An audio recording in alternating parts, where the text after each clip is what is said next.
let's dive into how One Piece took real-world politics, added some seawater, and created the most unhinged government system since, well, actual history.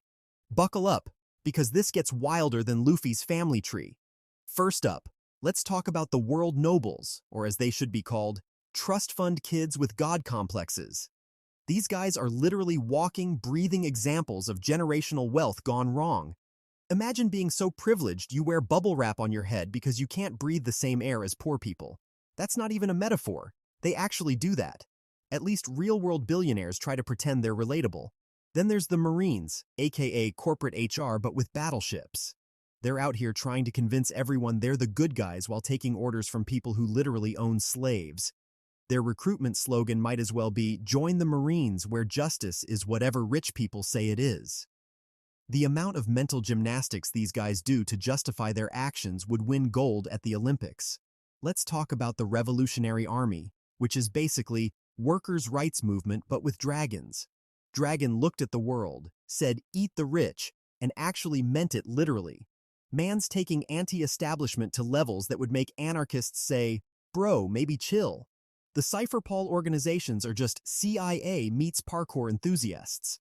Nothing says government oversight like assassins who can moonwalk in the air. These guys are what happens when you combine government surveillance with ninja training and questionable fashion choices. Their motto is basically, "What civil rights? We can't hear you over the sound of our classified acrobatics."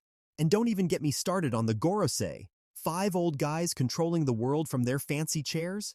That's not even subtle anymore. They're literally sitting up there making decisions like a board of directors for Planet Earth Incorporated. Their meeting room probably has, "It's not crimes against humanity if we make the laws," framed on the wall. The world government's entire system is held together by propaganda thinner than Spandam's chance of winning a fight. They're out here erasing entire centuries of history because it's bad for their brand. Imagine being so insecure about your rule that you have to delete the past, like it's your embarrassing social media posts. Let's appreciate how they turned a giant ice cube into their justice headquarters and called it absolute. That's the kind of dramatic architecture choices you make when your entire organization is compensating for something.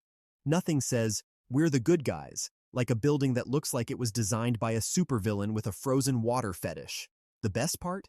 Their response to any criticism is just "Pirates bad," as if that justifies literally everything else they do. Sorry, but calling yourself the good guys while running a system that makes cyberpunk dystopias look like utopias isn't the flex you think it is. And let's talk about how they handle whistleblowers. O'Hara wasn't just a tragedy.